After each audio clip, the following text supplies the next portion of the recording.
हुए नेता और जेएलकेएम पार्टी के मुखिया और विधायक जयराम कुमार महतो फिर से एक बार सुर्खियों में आए जब उनकी बहस हो पड़ी पुलिस वालों से।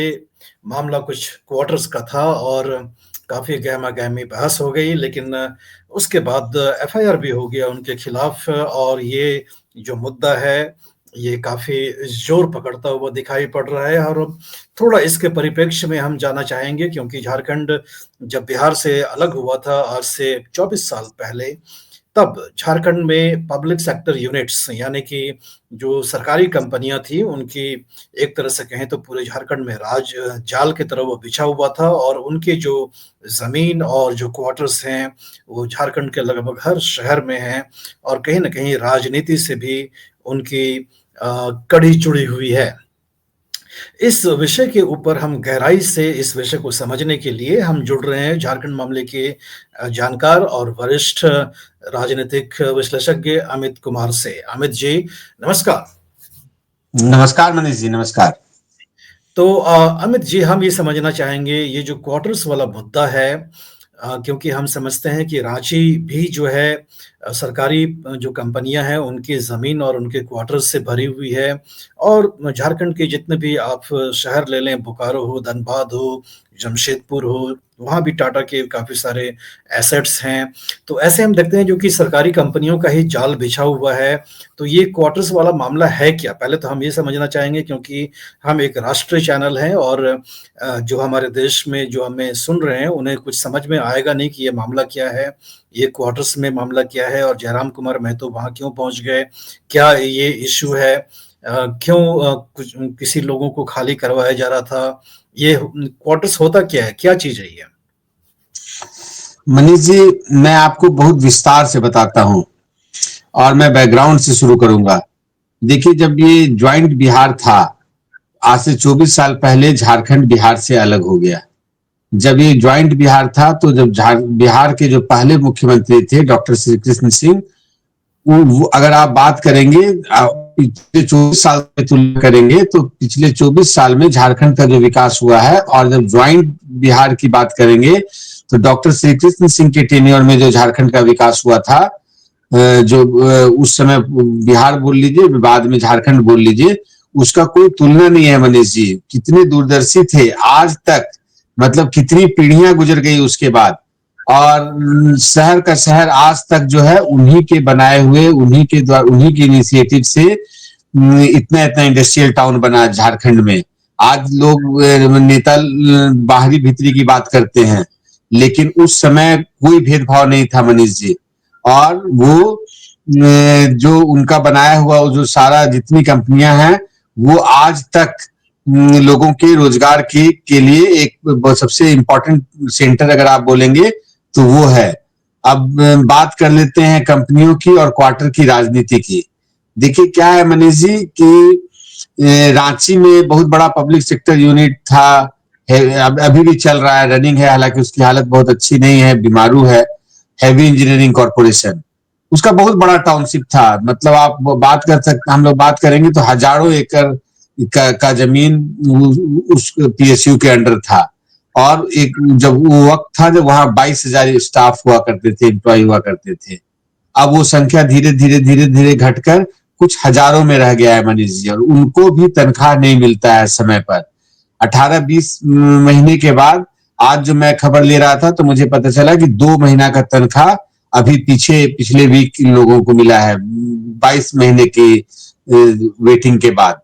अच्छा, अब आप जब प्राइवेट कंपनी की बात करेंगे तो जमशेदपुर में जैसे टाटा कंपनी है, तो टाटा कंपनी का जिसे लोग टाटा स्टील के नाम से लोग जानते हैं कि टाटा स्टील है, लेकिन वहाँ टाटा की बहुत सारी कंपनियां हैं। वहाँ टाटा मोटर्स भी है, बाद में नाम बदलता रहा है, पहले वो टेल्को था, बाद में वो टाटा मोटर्स हो गया। टाटा स्टील अभी जो कहते हैं, उसके अलावा बहुत सारी एंसिलरियां हैं और टीन प्लेट है। मतलब अलग अलग कंपनियां बाद में आपस में भी एक प्राइवेट दूसरे प्राइवेट को बेच दिया। तो लेकिन बहुत सारी कंपनियां बंद पड़ी हुई हैं मनीष जी। जो बड़ी बड़ी ये कंपनियां तो चल रही हैं, तो बहुत सारी कंपनियां बंद पड़ी हैं। तो उनका जो टाउनशिप था, उनका जो क्वार्टर था, तो उनके लोग जो उस समय वहां काम कर रहे थे, उन लोगों से उन कंपनियों का डिस्प्यूट है। अचानक से अगर कंपनी बंद हो जाएगा तो उनका देनदारी भी था, उनका बहुत दिन का सैलरी उनको नहीं मिला था। अचानक से प्लांट बंद हो गया, मालिक वहां से चले गए, तो उस तरह के क्वार्टर्स में जो लोग पहले रह रहे थे वो कंटिन्यू कर रहे हैं, क्योंकि उनका रोजगार छिन गया तो एटलीस्ट उनके पास घर है।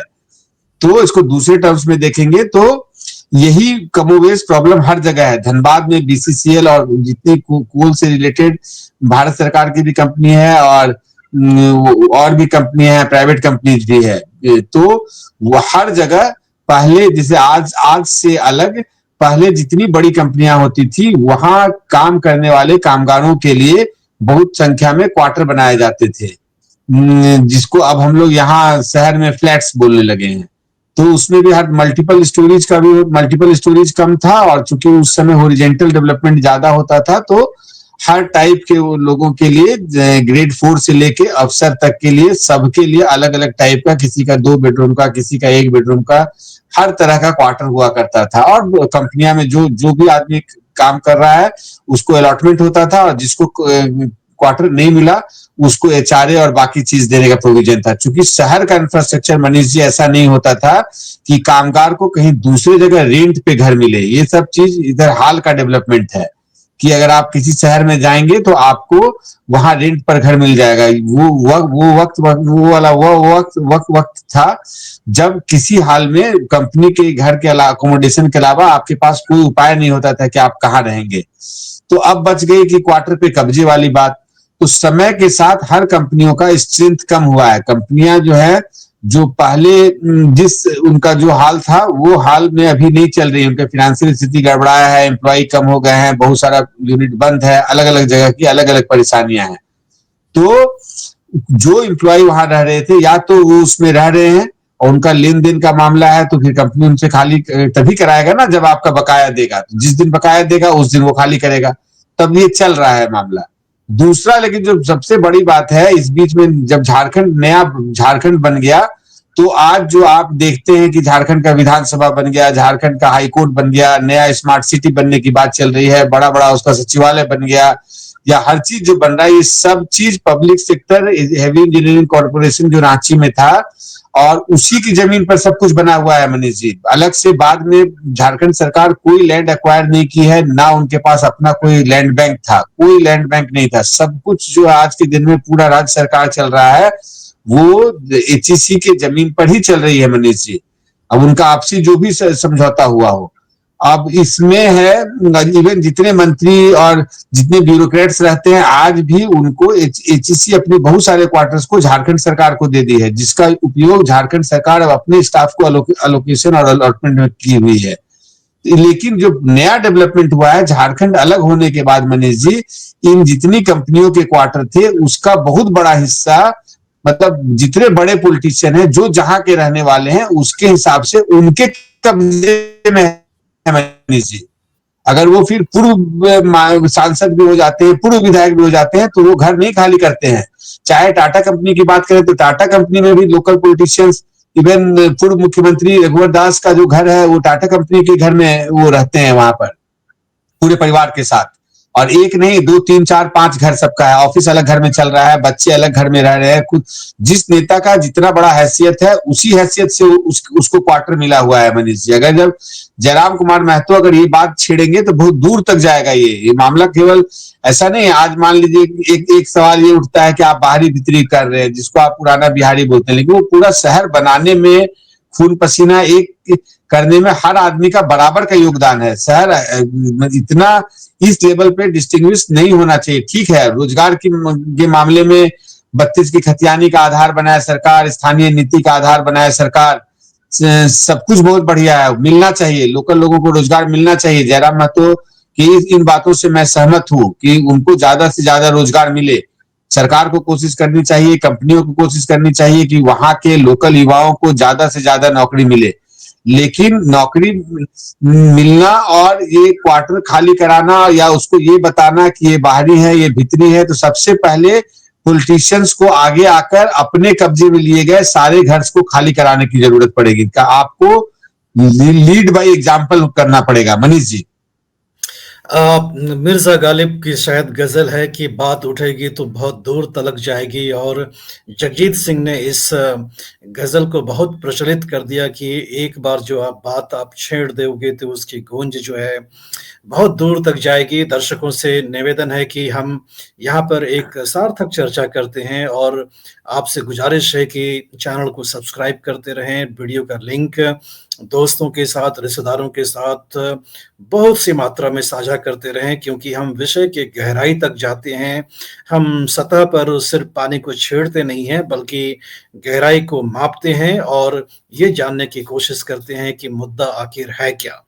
तो मुद्दा अमित जी ने बड़े विस्तार से समझाया कि झारखंड का जो विकास हुआ है, कहीं न कहीं उस विकास में त्रुटि है, और जो पूर्व के राजनयिक हैं, जिन्होंने सत्ता का भोग कर लिया है, वो सत्ता का भोग अभी भी करना चाहते हैं, हालाँकि उनका राजनीतिक अवसान हो चुका है। तो जयराम कुमार महतो ने वही बात दोहरा दी है कि जब बात उठेगी तो बहुत दूर तक जाएगी, और अमित जी, हमारे एक दर्शक ने लिखा है कमेंट में कि करीबन 1 लाख क्वार्टर जो है कब्जे में है। तो सरकार उन 1 लाख क्वार्टर्स, हम जानते नहीं हैं कि ये जो उनका लिखा हुआ कमेंट है, वो कितना हद तक सही है, हमें ये नहीं मालूम है। लेकिन अगर ये कब्जे वाली स्थिति है, तो सरकार आखिर कर क्या रही है? मनीष जी, फिर मैं ये संख्या तो मुझे पता नहीं कि कितना है, वो 1 लाख है, 50,000 है। लेकिन मैं बार बार बता रहा हूँ कि ये जो जितनी क्वार्टर्स वाली मामला है, वो डायरेक्ट सरकार का मामला नहीं है मनीष जी। ये अलग अलग कंपनियों का मामला है। कंपनी का अपना मैनेजमेंट होता है। कंपनी के मैनेजमेंट में और कंपनी के हर दिन के कार्यकलाप में सरकार का दखल अंदाजी नहीं होता है। सरकार तो पॉलिसी बनाने तक सीमित है मनीष जी। और तो वो क्वार्टर जो है वो पीएसयूज की संपत्ति है और वो अपने स्टाफ को देते हैं। अगर फिर अगर पीएसयू अगर कंप्लेन करता है, वो कंपनी अगर कंप्लेन करती है कि मेरे फलाना क्वार्टर में कब्जा है या इंक्रोचमेंट हो गया है, तब वो प्रशासन से गुहार लगाती है, तब उनको प्रशासनिक मदद मिलता है। तो अगर कब्जा है तो ये तो सबसे पहले पीएसयूज को फिर प्रशासन से गुहार लगाना पड़ेगा कि भाई इतने दिन से या तो आप कोर्ट के माध्यम से उसको खाली कराएंगे, या आपको प्रशासन के माध्यम, आपको या तो केस करना पड़ेगा, या आप उसको पहले नोटिस देंगे। अगर वो सर्विंग स्टाफ है तब तो कब्जा नहीं माना जाएगा। सर्विंग स्टाफ नहीं है तब क्या वजह है? तो अगर आप या तो प्रशासन को रिक्वेस्ट करेंगे या आप कोर्ट कचहरी में जाएंगे। और तो लोकतंत्र में बल प्रयोग तो कोई रास्ता है नहीं। आपको तो कुछ ना, आज के दिन में आप किसी का घर कैसे छीन सकते हैं? उसको या तो अल्टरनेटिव आपको अरेंजमेंट देना पड़ेगा। लेकिन इसके तह में जाने की जरूरत होगी, और ये सबसे पहले तो ये लिस्ट सामने आ जाए कि किस कंपनी का कितना क्वार्टर है, और वो आज किस हाल में है, कब्जा में है। अच्छा, जहां तक बहुत सारे क्वार्टर्स का भी हालत मनीष जी बहुत डिटोरिएट किया हुआ है, तो उसमें जो लोग रह रहे हैं उसमें बहुत पैसा खर्च किए हैं रहने वाले लोग। क्योंकि एक मकान का भी एक लाइफ होता है। जब आपको मैं जब आप जब ये पीएसयू, जब मैं प्रथम मुख्यमंत्री की बात कर रहा हूं, तो आप अंदाजा लगाइए हर घर का उम्र कम से कम 50, 60, 70 साल, 80 साल हो गया होगा। और जो कंपनी उसका रखरखाव पे खर्च किया होगा या करता रहा होगा, तो वही मकान रहने लायक होगा। नहीं तो अगर आप ध्यान से अगर वहां जाएंगे तो आपको लगेगा 50% मकान तो ऐसा है जो फिट फॉर लिविंग नहीं है, वो रहने के लायक नहीं है। अगर सुरक्षा मानक पर देखेंगे तो शायद बहुत सारा मकान ऐसा होगा जो रहने लायक नहीं है। तो जो रह रहा है वही उस मकान में खर्च करता है, वही उसका व्हाइट वॉशिंग करता है, उसका रखरखाव करता है। जो कब्जे वाली बात होगी, जहां और जहां कब्जे वाली बात नहीं है, तो कंपनी का मेंटेनेंस एक जमाने में तो बहुत अच्छा होता था। आप कंप्लेन करते थे और जो भी प्रॉब्लम है वो सॉल्व होता था। उनका टाउनशिप का एक अलग डिपार्टमेंट होता था। लेकिन अब क्या हाल है मनीष जी? ये तो हर टाउनशिप का अलग अलग हाल होगा। बोकारो जैसे सेल है, तो सेल नवरत्ना में आती है, वो प्रॉफिट मेकिंग कंपनी है। तो बोकारो का हाल कुछ दूसरा होगा, रांची का हाल कुछ दूसरा है, धनबाद का हाल कुछ दूसरा होगा। जमशेदपुर एक प्राइवेट कंपनी, वहां ज्यादा मामला जो है टाटा का है, तो वहां मामला कुछ दूसरा होगा। तो इस तरह से हर जगह अलग अलग ढंग से प्रॉब्लम को देखने की जरूरत होगी। हाँ, लेकिन ये है कि जयराम महतो ये मुद्दा उठाए हैं, तो कम से कम इसी बहाने क्लीन हो जाएगा। जो भी सिस्टम है ट्रांसपेरेंट ढंग से एक रूल बन जाएगा, उसी रूल के तहत जिसको भी मिले अलॉटमेंट, जिसको भी हो, एम्प्लॉय को हो, बाहरी आदमी का है, बाहरी को भी कंपनी देती है, तो उसमें मनीष जी वो अलग से जो चल रहा है हाउस वहां का रेंट, वो रेंट पर उनको पैसा देना पड़ता है। मतलब प्राइवेट भी कुछ लोगों को, जैसे पुलिस वाले हैं, उनकी वो झारखंड सरकार के स्टाफ है, लेकिन मान लिया उनका रिपोर्ट धनबाद में उनकी पोस्टिंग है, तो थाने के हिसाब से भी मनीष जी हर जगह अलॉटमेंट होती है। तो जिसका पोस्टिंग होगा तो उस पुलिस वाले को वो घर मिलेगा। लेकिन उसमें भी क्या होता है कि आप अभी थाने में आपकी पोस्टिंग है, आपको घर मिला, अब आपकी पोस्टिंग चली गई किसी दूसरे डिस्ट्रिक्ट में, तो आप वो वाला घर खाली नहीं करते हो, फिर नया थाना वाला आता है, वो अपने हिसाब से भी प्रेशर बना के। तो ये खाली प्रॉब्लम एक तरफा नहीं है, ये हर तरफ ये बहुत बड़ा प्रॉब्लम है।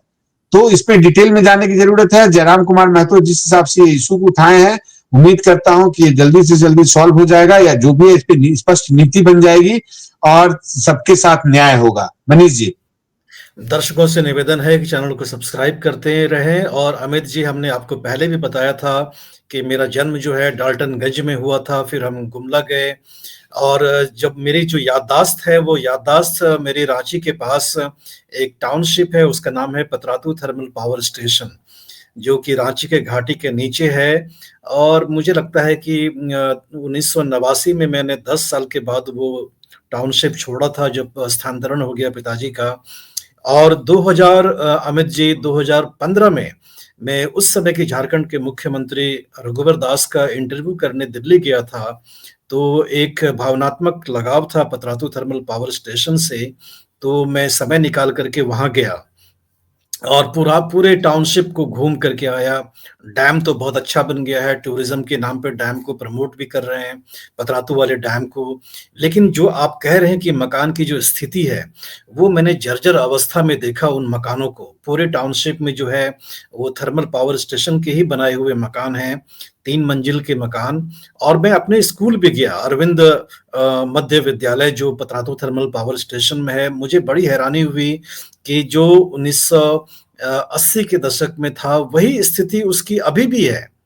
कितने दशक बीत गए, स्थितियां बदलती नहीं है, जंगल झाड़ उगाया था। मुझे बड़ा दुख हुआ देख कर करके उस स्थिति का। अमित जी, समय का अंतराल इतना बदल जाता है, सरकारें कहाँ रहती हैं, सरकार करती क्या है, ये हमें समझ में नहीं आता है।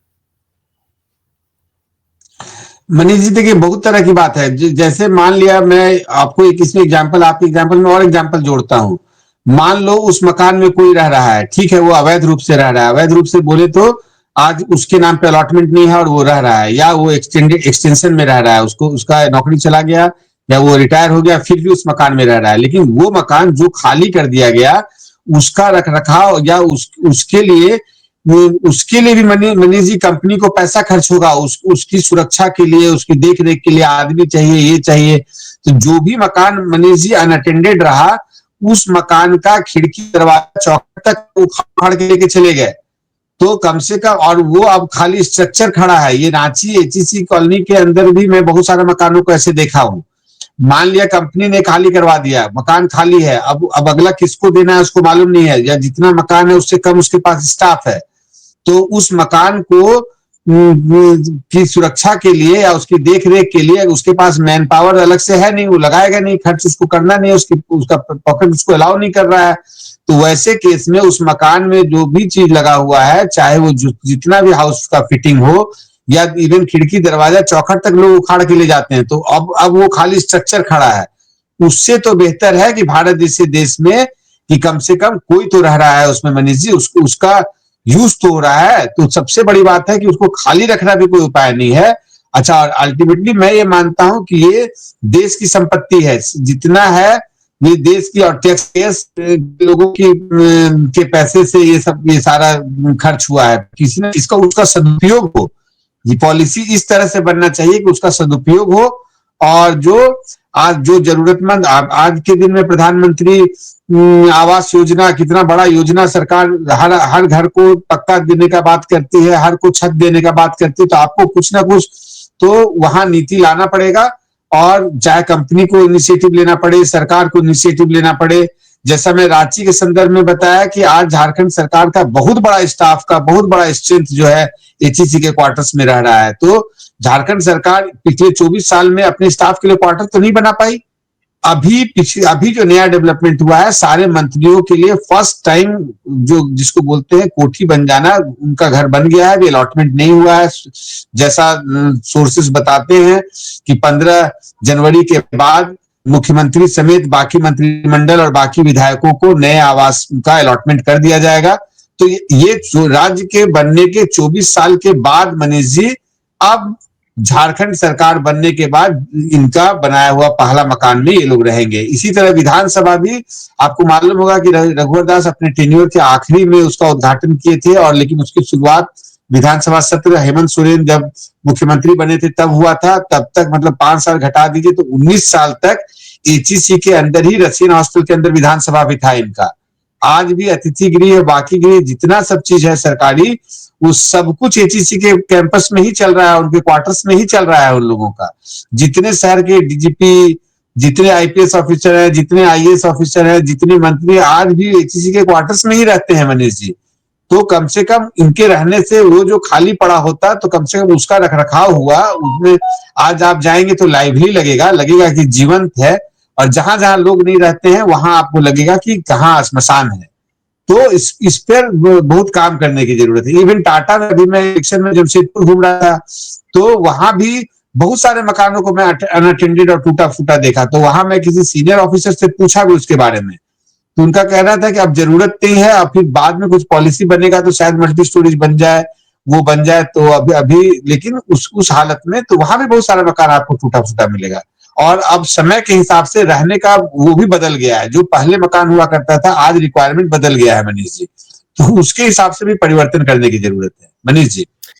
अमित जी, डॉक्टर मनमोहन सिंह देश के प्रधानमंत्री थे और उनके कार्यकाल में, अमित जी आप इस बात से वाकिफ हैं कि भूमि अधिग्रहण जो कानून है उनके कार्यकाल में ही बना था। और उस समय के जो मंत्री थे, ग्रामीण विकास के मंत्री जयराम रमेश, उन्होंने ही उस बिल को तैयार किया था कि भूमि अधिनियम बिल तैयार होगा। और उसके तहत ही ये तय हुआ कि किस इंडस्ट्री को कितनी ज़मीन दी जाएगी, किस रेट पर दी जाएगी। जब ये चर्चा हो रही थी अमित जी, आपको जान कर के हैरानी आएगी कि जब नई कोई इंडस्ट्री आती है, जैसे मान लीजिए कि एयरपोर्ट, अगर उनको ज़मीन की दरकार होती है, मान लीजिए 500 एकड़ की, तो वो सरकार से ज़मीन माँगते हैं 10 गुना। मतलब इतनी ज़मीन माँगते हैं जिसके की रिक्वायरमेंट होती नहीं है। और आपने देखा होगा इंदिरा गांधी इंटरनेशनल एयरपोर्ट के पास भी कि इनको ज़मीन कितनी दी गई, और एक नए प्लॉट पर उन्होंने सिर्फ होटल ही होटल बना दिए हैं कि एक नया शहर है जहाँ के सिर्फ होटल्स ही हैं, जहाँ सिर्फ कॉन्फ्रेंसेस होते हैं, उनको एयरपोर्ट के किसी एक्टिविटी से कोई मतलब नहीं है। तो मैं इस विषय को आपके साथ जोड़ता हूँ, और जयराम महतो ने जो जगजीत सिंह की गज़ल को सत्यापित किया है कि बात उठेगी तो दूर तलक जाएगी, ये नज़म जो है वो कहीं न कहीं सार्थक होता हुआ दिखता है कि एचईसी को इतनी ज़मीन दी क्यों गई। और वो जो कंपनी जो कि जर्जर अवस्था में है, जो अपने कर्मचारियों को वेतन नहीं दे सकता है, क्या सरकार को ये नहीं चाहिए कि ऑडिट कराएँ कि आपको कितनी ज़मीन की रिक्वायरमेंट है? क्या करना चाहते हैं ये जो पड़ी हुई ज़मीन है? क्यों आपके पास ये ज़मीन रहे? क्यों ना केंद्र सरकार और राज्य सरकार एक ऑडिट करवाए, और जिस भी ज़मीन की उनको दरकार नहीं है, उनसे ले लिया जाए वापस, क्योंकि आखिर लोगों का ही ज़मीन था जो सरकार ने उनको दिया था। और जो भी सरकार को काम-काज करना है, नवीनीकरण करना है, वो करे उन ज़मीन पर। ऐसा क्यों नहीं होता है अमित जी? नहीं मनीष जी, देखिए क्या होता है, इस समय के साथ हर चीज बदल जाता है। जब तत्कालीन मुख्यमंत्री रहे होंगे और जब कंपनी आया होगा, तो उस कंपनी का चरणबद्ध तरीके से डेवलपमेंट का कुछ प्लान था। उसका स्टेज 1, स्टेज 2, स्टेज 3, मान लिया 22,000 का स्ट्रेंथ शुरू हुआ कि इतने एम्प्लॉय होंगे, इतना बड़ा कंपनी होगा, ये उसमें प्रोडक्शन होगा। उस समय नेशन का रिक्वायरमेंट ये है। और सरकार के अलावा जैसे आज के दिन में हम लोग अंबानी, अदानी और बड़े बड़े उद्योगपतियों का नाम सुनते हैं, तो उस जमाने में सरकार के अलावा कोई इंडिविजुअल, ऐसा कोई कंपनी नहीं हुआ करता था जो इतना बड़ा लेवल पे, जिसका स्केल इतना बड़ा हो और कंट्री का रिक्वायरमेंट पूरा कर सके। एकदम समय बदल गया है 360 डिग्री मनीष जी। तो उस समय के रिक्वायरमेंट के हिसाब से, ये तो आप बहुत अच्छा मानिए कि उस जमाने में उतना लैंड एक्वायर, अल्टीमेटली तो सरकार ही उसका मालिक है उस जमीन का मनीष जी, किसी प्राइवेट को तो दिया नहीं गया था। और उसका देखो लाभ आज तक मिला कि एक अलग राज्य बनकर उसका सब कुछ बन गया। नहीं तो आज के दिन में तो झारखंड जैसे राज्य में तो बहुत बड़ा प्रॉब्लम होता है कि सरकार अगर आप अलग राज्य भी बना लेते हैं तो आपको विधानसभा के लिए भी जमीन नहीं मिलता मनीष जी। वहां तो जो सिर्फ फुड़ौल होता आज के जमाने में लोग संभाल नहीं पाते। तो इनको बैठे बैठाए एक इतना बड़ा इंफ्रास्ट्रक्चर, एक अलग राज्य का हर चीज आप बोल सकते हैं। आज के दिन में बृहद आधा रांची बन गया, अब नया नया उसमें टाउनशिप बन रहा है, बाकी सब चीज बन रहा है। मैं तो बोलूंगा कि नया सरकार के पास अगर विजन होगा तो उतने ही जमीन में और भी बहुत कुछ किया जा सकता है। उसका मतलब ऐसा उपयोग करे कि वो पूरे जनता के लिए उस उपयोग का फायदा हो। इंडिविजुअल आप 2-2 एकड़ में अगर खाली मंत्रियों का आवास आज के दिन में बना देंगे, जहां देखिए दिल्ली में मोदी जी के आने के बाद मल्टी स्टोरीज सांसदों के लिए भी आवास बन रहा है, जबकि सांसद जहां एक जमाने में ल्यूटियन दिल्ली में पूरा हॉरिजेंटल डेवलपमेंट था, सांसदों को रहने के लिए बड़ा बड़ा जिसको हम लोग कोठी बोलते हैं उस तरह का मिला हुआ था, अब मोदी जी के आने के बाद वो फ्लैट में बदल गया है। और मैं मानता हूं कि ये अच्छा है। आप कितना लैंड सेव कर लिए कि आपका सिक्योरिटी बचा, बाकी चीज बचा। हर आदमी को एक एक मकान उस तरह का मकान बनाने के लिए तो 5 तो स्टाफ की जरूरत पड़ती है मनीष जी। अल्टीमेटली उस सब पैसा टैक्स पेयर का जाता है। तो अब कम से कम अच्छा है, बड़ा बड़ा फ्लैट है, लेकिन वो फ्लैट है मल्टी स्टोरीज है। आप देख रहे हैं पूरा विश्वम्बर दास मार्ग में, और जितना अब नया डेवलपमेंट हो रहा है, नॉर्थ एवेन्यू, साउथ एवेन्यू, सब एक एक करके तोड़ा जा रहा है। और अब चरणबद्ध तरीके से सबका जो है आधुनिक समय के हिसाब से रीडेवलपमेंट हो रहा है। तो झारखंड में भी जो आप बोले ठीक है, जमीन का सदुपयोग होना चाहिए, कम से कम उसको आज तक उसको अच्छा से कंपनी कैरी फॉरवर्ड किया, लेकिन समय बदल गया, इंडस्ट्री बदल गया, अब हेवी इंडस्ट्रीज का जमाना चला गया। अब आप देखते हैं कि एक फ्लैट से लोग का जो टर्नओवर है वो करोड़ों में होता है, और जो कि उतना बड़ा बड़ा कंपनी उतना हजारों लाखों एकड़ में उनका टर्नओवर वो सरकार पे डिपेंडेंट है, अपना कोई टर्नओवर है ही नहीं। तो समय बदल गया मनीष जी। तो हम लोग दो समय का तुलना तो नहीं कर सकते कि क्यों लिया आज की पॉलिसी के हिसाब से, लेकिन उसका सदुपयोग हो इस तरह की नीति बननी चाहिए। और जयराम कुमार महतो जो बात बोल रहे हैं, इसी बहाने इस सब्जेक्ट पे आया जाए, जो अवैध कब्जा है उसको वास्तव में हटाया जाए, और जो जरूरत उसको सरकार अपना सही में जरूरत के हिसाब से उन सब चीजों का इस्तेमाल करे। मनीष जी। जी, आपने बिल्कुल सही कहा, चुनौती दिया है जयराम कुमार महतो ने, युवा नेता हैं और जो जमा-जमाया जो व्यवस्था है जिसमें कि काफ़ी सारी कुरीतियाँ हैं, उसके ऊपर इशारा किया है और प्रश्न भी उठाया है। और हम चाहते हैं कि झारखंड की सरकार नीति तैयार करे, एक लॉन्ग टर्म विज़न तैयार करे, जैसा कि अमित जी ने कहा है। और जो मरणासन कंपनियाँ हो गई हैं, जिनके जीने की कोई उम्मीदें बची नहीं हैं, तो उसे हकीकत को स्वीकार कर के जो भी उनके पास ज़मीन पड़ा हुआ है उसका जो सदुपयोग करना चाहिए, ताकि लोगों के जो एस्पिरेशंस हैं उसके काम आए। हम ये उम्मीद करते हैं। लोगों दर्शकों से निवेदन है कि चैनल को सब्सक्राइब करते रहें, वीडियो का लिंक अपने दोस्तों, रिश्तेदारों के साथ अधिक से अधिक मात्रा में साझा भी करते रहें। विषय की गंभीरता के साथ हम चर्चा करना चाहते हैं और अमित जी ने हमें बहुत सी बारीकियों को बहुत ही सरल भाषा में हमें समझाया। हमें उम्मीद है कि दर्शकों को भी ये विषय समझ में आया होगा, लेकिन विषय बहुत संगीन है। एक एपिसोड में हम जस्टिस नहीं कर सकते हैं इस विषय के साथ। हम इस विषय पर दोबारा फिर लौटेंगे और इसके जो छूट गए पहलू हैं उस पर हम चर्चा करना चाहेंगे अमित जी के साथ। अमित जी, आपका हमसे बात करने के लिए बहुत-बहुत धन्यवाद। धन्यवाद मनीष जी।